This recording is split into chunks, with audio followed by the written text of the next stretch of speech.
Being a successful professional driver isn't just about logging miles. It's really about presenting the disasters you never see coming. So today, we're diving into two really critical hazards from the commercial driver's manual that demand your full, undivided attention. While they're both these sneaky threats that can go from a tiny oversight to a full-blown catastrophe in a heartbeat. One kind of creeps up on you under that hot summer sun, while the other can appear in a flash at a crossing. But here's the most important part. Both are totally preventable, as long as you have the right know-how and discipline. All right, let's start with the heat. Your absolute best defense against a breakdown in the middle of summer doesn't happen out on the open road. Nope, it happens right in the yard before you even think about turning that key. It all comes down to a solid pre-trip inspection built for hot weather. So let's get into the nitty-gritty. First up, your tires. Think about it. High speeds create a ton of heat, and when you add a scorching hot road to the mix, things can get dangerous. Proper tire pressure isn't just a suggestion, it's non-negotiable. Next, your engine oil. It does more than just lubricate, it's also a coolant. You've got to make sure it's at the right level for these hot conditions. And finally, the coolant itself. A simple visual check here can literally save your engine. You need that perfect mix of water and antifreeze to keep things from boiling over. And this quote right here, this really highlights the danger. If your engine does overheat, we're not just talking about a mechanical problem. This is a serious risk to your personal safety. So rule number one, and you never ever break this rule, do not remove the radiator cap until that engine has completely cooled down.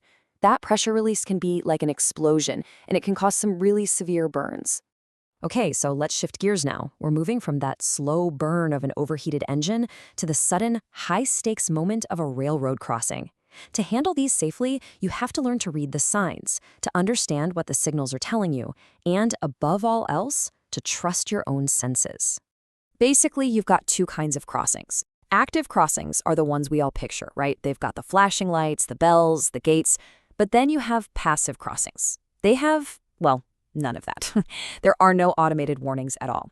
And at a passive crossing, the whole ball is in your court. The decision to stop or to go, that is 100% on you. As you're approaching any public crossing, this is your first heads up. This round yellow sign is basically a command. Slow your speed, start looking, start listening, and get ready to stop if you have to. This is where your safety procedure begins. After that sign, you'll often see this, the RXR symbol, painted right there on the pavement. It's just reinforcing the sign you just passed. It's like the road itself is trying to tell you, hey, pay attention, a crossing is right up ahead. And this is the crossbuck. It's the universal sign for a railroad crossing, and it marks the exact spot. Now, if you see another little sign below it with a number, pay close attention. That's telling you exactly how many tracks you're about to cross. And that number is absolutely critical, because getting it wrong can be catastrophic. All of this leads up to the most critical moment, the stop itself. When you get to those tracks, there are some very precise, unforgiving rules you have to follow. This is where procedure and discipline, without fail, save lives. Now, when you're required to stop, you can't just stop anywhere. The rule is specific: no closer than 15 feet and no farther than 50 feet from the nearest rail. That little zone is perfectly designed to keep your vehicle safe from any part of the train that might hang over the tracks, while still giving you a clear view to see what's coming. So, when is a full stop an absolute must? Well, if you're driving a bus or any vehicle with passengers, you stop every single time. If you're hauling placarded hazardous materials, you stop. If you see those active signals going, the flashing lights, the gates coming down, you stop. And of course, if any other law requires it, you stop. There are simply no exceptions. Okay, let's play out a common scenario. You've stopped, just like you're supposed to. It's a crossing with multiple tracks, and you see a train go by. The last car clears the road. You're ready to hit the gas, right? No, absolutely not. This is such a classic and tragic mistake. That first train can completely block your view of a second train coming from the other direction on another track, and the noise from the first one can easily drown out the sound of the second. After one train passes, your job isn't done. You have to look and listen all over again to be 100% certain every single track is clear. And this really gets to the core philosophy of railroad safety. You see, the signs are just guides. The signals are just warnings. At the end of the day, they're all just tools. The final and, frankly, the most important safety system on that road is you, the professional driver. You just can't count on hearing a train.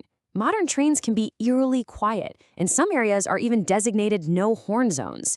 And you can't blindly rely on the signals either. They're just machines. Machines can break, they can fail. Your eyes, your ears, and your good judgment are the only truly foolproof systems you have.